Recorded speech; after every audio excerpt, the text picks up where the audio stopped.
Hey soul family, welcome back to my YouTube channel Priyanka 777 tarot. Guys, आज मैंने cards निकाले हैं कि जिन भी लोगों की सिचुएशन में उन आपके पार्टनर के पेरेंट्स या आपके इन लॉज थर्ड पार्टी है, तो आपके पार्टनर और उनके पेरेंट्स में क्या चल रहा है, या आपके इन लॉज हो सकते हैं, मैरिड अनमैरिड सबके लिए ये रीडिंग है गाइज़। और किसी ने मुझे कमेंट किया था कि मैम, अगर हमारे पार्टनर ने किसी और से शादी की है तो उनकी मैरिड लाइफ की एनर्जीज़ क्या है। तो हो सकता है बहुत सारे लोगों का ये सवाल हो सकता है, कुछ लोगों के पार्टनर ने किसी और से शादी की है, तो सभी के लिए मैंने एनर्जीज़ यहाँ पर निकाली है। तो पहले मैं उन लोगों की एनर्जीज़ रीड करूँगी जिन लोगों की लाइफ में फैमिली या इन लॉज उनके थर्ड पार्टी हैं। तो गाइज़, यहाँ पर एनर्जीज़ है कि आपके जो पार्टनर है ना, उनमें स्ट्रेंथ नहीं है थर्ड पार्टी के अगेंस्ट कोई एक्शन लेने की। ये फर्स्ट एनर्जी है।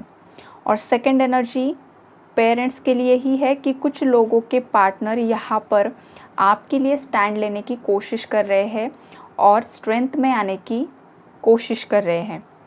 तो दोनों टाइप्स की एनर्जीज़ है। जो लोग स्ट्रेंथ में नहीं है अभी, हो सकता है कि वो न्यू अवेकनिंग्स में है, अभी उन्हें थोड़ा वक्त लग सकता है, बिकॉज़ थर्ड पार्टी ने उन्होंने चारों ओर से घेर लिया है। काफ़ी ज़्यादा मैनिपुलेशन की एनर्जीज़ है यहाँ पर, काफ़ी ज़्यादा आपके खिलाफ़ भड़काना, उनका ब्रेन वॉश करना, ये एनर्जीज़ काफ़ी ज़्यादा है।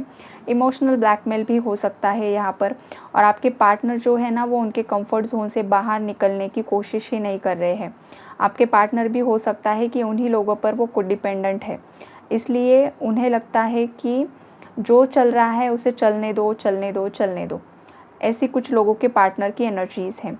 लेकिन ये एनर्जीज़ आने वाले समय में चेंज होने वाली है, बिकॉज़ यहाँ पर डेथ का कार्ड है जो कि ट्रांसफॉर्मेशन को, रीबर्थ को इंडिकेट करता है।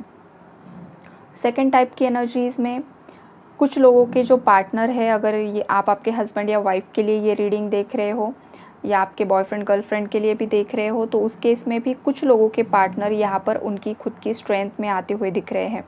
थर्ड पार्टी ने जो कुछ भी जाल बुना था पास्ट में आपके पार्टनर को आपसे अलग करने के लिए, तो यहाँ पर ना आपके पार्टनर का थर्ड आई चक्रा एक्टिवेट होते हुए दिख रहा है। मतलब आपके पार्टनर पास्ट में कुछ इल्यूजन्स में स्टक थे, या कुछ प्लानेटरी चेंजेस की वजह से आपके पार्टनर का माइंड बहुत ज़्यादा फॉगी हो गया था। उनकी सोचने समझने की शक्ति कम हो गई थी। उन्हें बिल्कुल भी समझ में नहीं आ रहा था कि कौन सही है कौन गलत है। गलत का साथ आपके पार्टनर दे रहे थे और आप सही होकर भी आपको इग्नोर करे जा रहे थे। तो उस केस में डिवाइन इंटरवेंशन होते हुए दिख रहा है, और डिवाइन इंटरवेंशन के थ्रू आपके पार्टनर का जो थर्ड आई चक्रा है वो एक्टिवेट होगा। वो इल्यूजन से बाहर आएंगे। उनका क्राउन चक्रा भी बैलेंस होते हुए दिख रहा है, और उनका खुद का इंट्यूशन पावर भी बढ़ते हुए दिख रहा है, जिसके चलते आपके पार्टनर को खुद रियलाइज़ होते हुए दिख रहा है कि पास्ट में उन्होंने एक हीरा गंवा दिया है। आप एक जेम हो, और इतने अच्छे इंसान को उन्होंने किसी और के कहने पर गंवा दिया। इस बात का आपके पार्टनर को यहाँ पर पछतावा होते हुए दिख रहा है। अगर थर्ड पार्टी ने कुछ नेगेटिव स्पेल वर्क करवा कर आपके पार्टनर को आपसे अलग करवाया था, तो अब थर्ड पार्टी की बारी है उसका कर्मा फेस करने की। बिकॉज द हाई प्रीस्टेस की जो एनर्जीज़ है वो शक्ति को यहाँ पर रिप्रेजेंट कर रही है, और शक्ति मतलब जो माता काली है या जो भी देवी स्वरूप एनर्जीज़ हैं, उन्होंने त्रिशूल हाथ में उठा लिया है जो भी नेगेटिव एनर्जीज़ है उनका खात्मा करने के लिए। तो यहाँ पर आपके पार्टनर अगर किसी नेगेटिव स्पेल वर्क का शिकार हुए थे, तो उनके ऊपर की नेगेटिव एनर्जीज़ हटते हुए दिख रही है। आपके लाइफ से थर्ड पार्टी सिचुएशन एंड होते हुए दिख रही है, और धीरे धीरे ये सभी एनर्जीज़ यहाँ पर रिजॉल्व होगी गाइज़, जो कि काफ़ी पॉजिटिव एनर्जीज़ है। और जिन लोगों के पार्टनर अभी स्ट्रेंथ में नहीं है, तो इन फ्यूचर ये एनर्जीज़ उन पर लागू हो सकती है। तो हर एक सिचुएशन में आपको पॉजिटिव रहना है। अगर आपका इंट्यूशन आपको कह रहा है आपको इस पार्टनर के लिए रुकना चाहिए, बिकॉज़ किसी और की वजह से आपका रिलेशनशिप टूटा है, आपकी शादी टूटने के कगार पर है, लेकिन आपके पार्टनर के प्रति आज भी आपके दिल में फीलिंग्स हैं, यूनिवर्स आपको उनके लिए साइंस देते हैं, तो उस केस में आपको रुकना चाहिए, पेशेंस रखने चाहिए और करेज के साथ आगे बढ़ते रहना चाहिए। यही यूनिवर्स का आपके लिए मैसेज है। और अब मैं जिन लोगों के पार्टनर ने किसी और से शादी की है उनकी एनर्जीज यहाँ पर रीड करूँगी गाइस। आपके पार्टनर ने जिस किसी के साथ भी शादी की है ना, मेल फीमेल कोई भी आपका पार्टनर या आपकी पार्टनर हो सकता है, तो उस केस में करंटली जिसके साथ उनकी शादी हुई है उनके साथ उनका पास्ट लाइफ कनेक्शन है। कुछ तो पेंडिंग कर्मा बचा हुआ था उस पर्सन के साथ, इसलिए उससे शादी हुई है।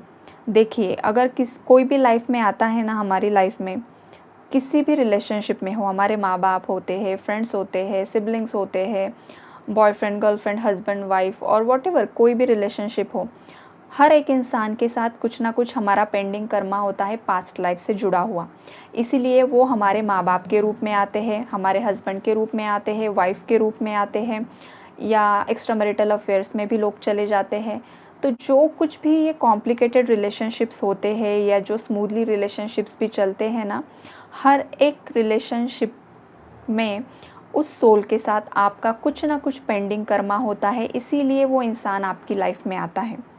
तो आपके पार्टनर की जिस किसी से भी शादी हुई है ना, वो पर्सन आपके पार्टनर को लेसन सिखाने के लिए आया है। यहाँ पर कुछ पेंडिंग कर्मास हैं, उन दोनों के वो पेंडिंग कर्मास एक्सचेंज होने बाकी हैं, वो बैलेंस होने बाकी है, और उसके बाद आपके पार्टनर की आंखें खुलेगी, उन्हें रियलाइजेशन होगा। यहाँ पर भी 50-50 की एनर्जीज़ है कि कुछ लोगों की शादीशुदा लाइफ में टावर मूवमेंट आया हुआ है, लीगल केसेस की एनर्जीज़ है, थर्ड पार्टी के साथ उनका डिवोर्स हो रहा है या डिवोर्स के लिए आपके पार्टनर सोच रहे हैं, ये एनर्जीज़ है।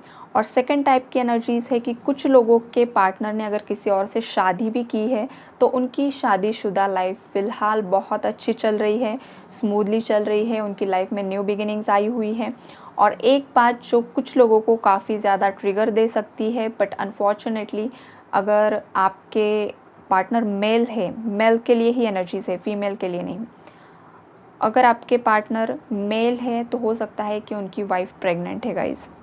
तो ये भी एनर्जीज़ है यहाँ पर।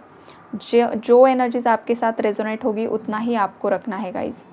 और अगर इन केस आप फीमेल के लिए भी देख रहे हो तो हो सकता है अगर आपकी गर्लफ्रेंड ने किसी और से शादी की है तो वो प्रेग्नेंट है, ये भी एनर्जीज़ है। ये बहुत बड़ी ट्रिगर करने वाली बात है, लेकिन जो सच्चाई है वो आपको बताना ज़रूरी है। तो आज की रीडिंग में मिक्स्ड एनर्जीज़ है, बिकॉज़ हर एक सोल की जर्नी अलग होती है, हर एक की जो सिचुएशन है वो अलग होती है। तो आपकी सिचुएशन से जो एनर्जीज़ यहाँ पर रेजोनेट हो रही है उतना ही आपको रखना है, बाकी की एनर्जीज़ बाकी लोगों के लिए छोड़ देनी है। अगर आप काफ़ी ज़्यादा कन्फ्यूजन में हो, आपको बिल्कुल भी समझ में नहीं आ रहा है कि लाइफ में कैसे आगे बढ़ना है गाइस, तो एक बार आप पर्सनल रीडिंग से ज़रूर कंसल्ट कीजिए और आपकी लाइफ में आगे बढ़ने की कोशिश कीजिए। कुछ लोग होते हैं जो बहुत रीडिंग्स देखते हैं बट एनर्जीज़ रेजोनेट भी करती है, बट वो रिज़ल्ट नहीं मिलता है। उसका रीज़न होता है आपके चक्रा ब्लॉकेज होते हैं गाइस।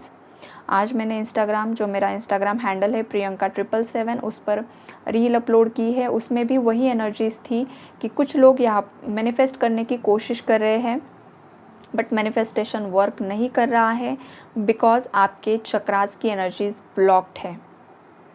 आपको अगर लाइफ में कुछ हासिल करना है तो पहले आपको खुद पर एफर्ट्स डालने की ज़रूरत है गाइस। ईज़िली लाइफ में कुछ नहीं मिलता है। लाइफ में अगर कुछ पाना है तो उसके लिए एफर्ट्स डालने होते हैं।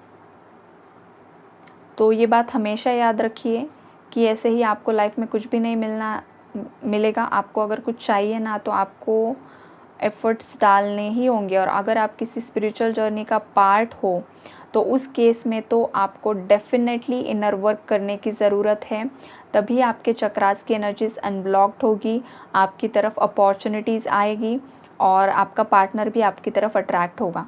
देखिए, कुछ लोग बोलते हैं कि मैम हमारे पास उतने पैसे ही नहीं है कि हम पर्सनल रीडिंग्स बुक नहीं कर सकते हैं।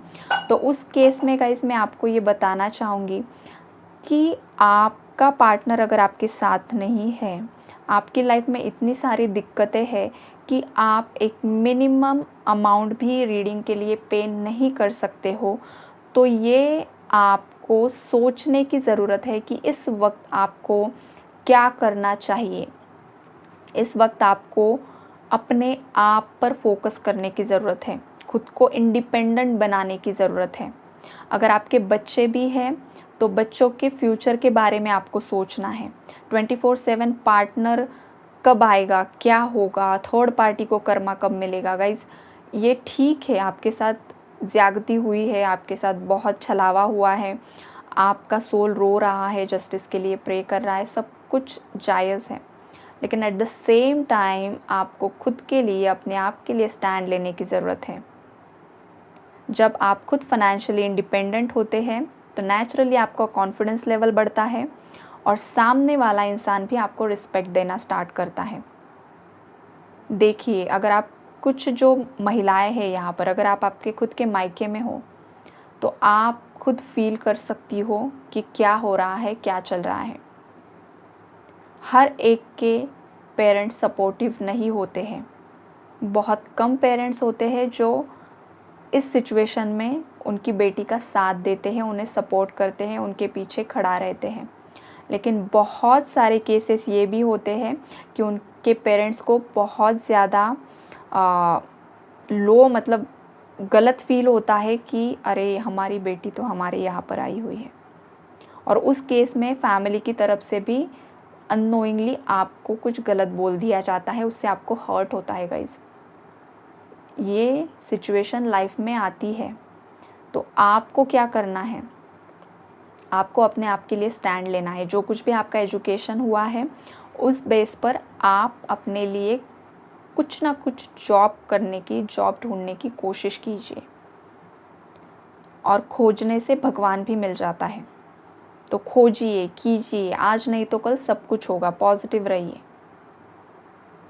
तो पॉजिटिव रहना बहुत ज़्यादा ज़रूरी है गाइज़। आज नहीं तो कल आपने जो कुछ भी मेहनत की है ना, उसका फल ज़रूर आपको मिलने वाला है। और ये जो मैंने यहाँ पर इतनी सारी बातें बोली है वो उन्हीं लोगों के लिए बोली है जो अभी फाइनेंशियली इंडिपेंडेंट नहीं है। तो अपने आप को इंडिपेंडेंट करने की कोशिश कीजिए, और जब आप बनोगे ना, खुद के पैरों पर खड़ा रहोगे ना, उसके बाद आपकी लाइफ में लोग किस तरह से चेंज होते हैं ना, आपके अपने भी, आपको खुद समझ में आ जाएगा। तो पॉजिटिव रहिए। लाइफ में जो कुछ भी चल रहा है यूनिवर्स पर सरेंडर कर दीजिए और खुश रहिए। तो गाइज़ ये थी आज की आपकी रीडिंग। आई होप आपको पसंद आई होगी, और अगर पसंद आती है तो वीडियोस को ज़रूर लाइक कीजिए ताकि मुझे भी मोटिवेशन मिलता रहे। इतनी ज़्यादा एनर्जीज़ आप लोगों पर मैं इन्वेस्ट करती हूँ यहाँ पर, तो मेरा भी हक बनता है ना। ज़रूर लाइक कीजिए guys. Okay, bye bye, take care.